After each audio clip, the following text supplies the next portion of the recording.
Hello, everybody, and welcome to Storytime. Today's Storytime, I'm feeling kind of goofy today. Today's Storytime, like usual, right? Yeah. So today's Storytime is all about sports. How many of you guys play sports? Do you play soccer, or maybe you play tennis, or football, or baseball, or maybe you do boxing, or wrestling, or swimming, or ballet, or cheerleading, or so many different sports. Jeez, oh man, I can't name them all. But we are going to read a couple stories about sports today. And the first book that we're going to read, if you are in first or second grade at Moon Area School District, you will probably know this book because we read it together. And it was Jabari Jumps. And this is by Gaia Cornwall. All right. Let's see about Jabari. Are you ready? Oh, I can't find the first page. Here we go. I am jumping off the diving board today, Jabari told his dad. Really? Said his dad. The diving board was high and maybe a little scary, but Jabari had finished his swimming lessons and passed his swim test, and now he was ready to jump. I'm a great jumper, said Jabari. I'm not scared at all. Jabari watched the other kids climb the long ladder. Whoa, do you see it over there? Whoa. They walked all the way out to the end of the board, as big as tiny bugs. Then they stood on the edge. They spread their arms, and they bent their knees, and they sprang up, up, up. And then they dove down, down, down. Splash! Looks easy, Jabari said. But when his dad squeezed his hand, Jabari squeezed back. Maybe he was a little nervous, do you think? I'd be. Jabari stood at the bottom of the ladder, and he looked up. You can go before me if you want, he told the kid behind him. I need to think about what kind of special jump I'm going to do. Jabari thought and thought. Jabari started to climb up and up. This ladder's very tall, he thought. You okay? Called his dad. I'm just a little tired, said Jabari. Well, maybe you should climb down and take a tiny rest, said his dad. A tiny rest sounded like a pretty good idea. When he got to the bottom, Jabari remembered something. I forgot to do my stretches, he said to his dad. Stretching's very important, said his dad. I think tomorrow it might be a better day for jumping, Jabari said. They looked up at the diving board together. It's okay to feel a little bit scared, said his dad. Sometimes if I feel scared, I take a deep breath and I tell myself I'm ready. And you know what? Sometimes it stops feeling scary and feels a little like a surprise. Jabari loved surprises. Jabari took a deep breath and he let it fill his body from the ends of his hair right down to the tips of his toes. He looked up and he began to climb up and up and up and up until he got to the top. Jabari stood up straight and walked all the way to the end of the board. With his toes curled around the rough edge. Look at those toes. Look how high up he is. Jabari looked out as far as he could see. He felt like he was ready. I love surprises, he whispered. He took a deep breath and he spread his arms and bent his knees and he sprang up off the board, flying. Jabari hit the water with a splash. Down, down, down he went, and then back up, whoosh. Jabari, you did it, said his dad. I did it, said Jabari. I'm a great jumper. And you know what? What, said Dad? Surprise double backflip is next. The end. Do you think that Jabari did a surprise double backflip? I bet he did. He was really good at that. I bet he did. Okay. You ready for another story? This is another brand new one. I haven't even read this one yet. This is called Friday Night WrestleFest. And this is by J.F. Fox and illustrated by Micah Player. All right. WrestleFest. Let's see. Do any of you guys like WWE wrestling? Oh, boy. Let's see. Ladies and gentlemen, it's Friday night. Uh-oh. That's right. Dinner was pizza. Oh, pizza night. And best of all, it's time for Friday Night Wrestling. Oh, main event is the Battle to Bedtime. In this corner, it's Dangerous Dad. He's mad, he's bad, he's dad. Over on the kids' crew, we have the Tag Team Twins, featuring the Nutty by Nature Peanut Brother and the Wriggly Giggly Jellyfish. Whoa. Let's get ready to wrestle. Kicking things off tonight is Jellyfish. She lands a jumping jelly flop and her poor old pop. Now, Peanut Brother's piling it on with a blasting butter bomb. Woo! Woo!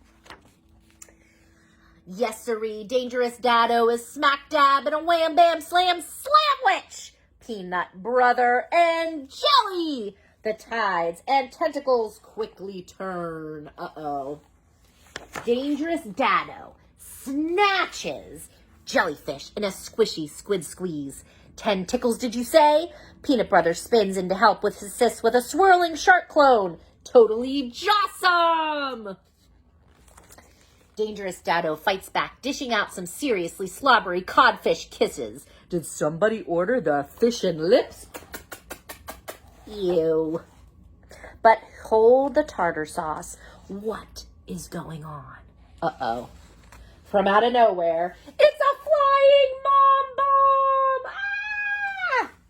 That's right, folks. The one, the only Mama Rama has entered the ring. She's home from work and going berserk. Are 2 grown-ups too many for the Tag Team Twins? Does this mean Betty bye-bye for the kid crew? Dangerous Dado looks like he's got this one in the bag, but hold the banana phone. Could it be? Mama Rama is joining forces with the kid crew. Dangerous Dado's been double-crossed. It's a perfect parent trap. Bedtime looks bleak. Dado is done. Ladies and gentlemen, nothing can save him now. Nothing except big, bald baby. And clear the room, diaper of doom. Oh, it's a stinky diaper. Uh-oh. Gross. Gross. After a quick bedtime blitz, jammy jam, brush and flush, book and tuck, the WrestleFest has officially become a Nestlefest. It's Friday night lights out for the kid crew. Good night from the arena until next week. Friday night WrestleFest! Shh. The end. I love that. Did you like that story? I thought that was lots of fun. I hope you liked that one. Okay, so I know I have a lot of library friends who play soccer, so I thought I would read you a soccer story. All right, this is kind of interesting take on soccer. This is a fairy tale version of soccer called Snow White Star Striker. All right, and this is by Sue Nicholson and illustrated by Flavia Sorrentino. All right. Once upon a time, there was a misty blue mountain. Below the misty blue mountain was a wild, dark forest, and by the wild, dark forest was a village. The village had a stream and a duck pond and an old red apple tree, and it was home to Snow White and her fairy tale friends. Snow White loved soccer. She practiced on her way to school, on her way home, and after dinner before she went to bed. She even dreamed of soccer. Jeez Louise. Snow White played on the village soccer team with her friends.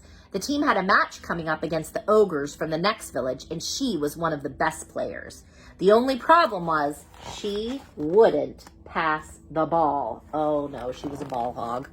To me, yelled Jack. Over here, called Goldilocks. Snow White wanted to score all the goals herself.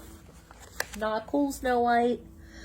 One day, Snow White kicked the ball so far, it sailed over the goalposts and into Rumpelstiltskin's garden and broke his garden gnomes. Oh no. Rumpelstiltskin was furious. Go away, he yelled. Find somewhere else to play. It's your fault, said Goldilocks to Snow White. You were too far away to score. You should have passed the ball. You're just not a team player, and you're not fun to play with, said Jack. You're off the team. Whoa. Uh-oh. Snow White still practiced, but it wasn't the same without her friends. Are you all right? Asked Griselda. My friends don't want me to play with them anymore, and Rumpelstiltskin is angry because I broke his gnome, said Snow White. Rumpelstiltskin isn't so bad, replied Griselda. Did you know that he was good at soccer when he was young? He might even be able to help. What? Rumpelstiltskin? Snow White went to see Rumpelstiltskin. I'm sorry that I broke your gnomes, she said. I was playing soccer, but I messed things up. Will you help me play better? All right, said Rumpelstiltskin. I will coach you if you help me fix my gnomes. Deal, said Snow White. The following week, Snow White helped Rumpelstiltskin mend the gnomes, and then he taught her some team tactics. Can you help us too? Asked Jack and Goldilocks. Soon, Rumpelstiltskin was coaching the whole team. The day of the ogre soccer match arrived. Remember, you can win if you play as a team, said Rumpelstiltskin. Jack scored first, but the ogres got one back. Snow White scored next, but the ogres got another. It was 2-2 with less than a minute to go, and then Snow White got the ball. To me, yelled Jack. Over here, called Goldilocks. Snow White hesitated. She still wanted to be her team's star striker, but Goldilocks was closer to the goal. Oh, look at those ogres. Then she remembered Rumpelstiltskin words, play as a team. Snow White took a deep breath and passed the ball to Goldilocks, who kicked it into the net just as the whistle went.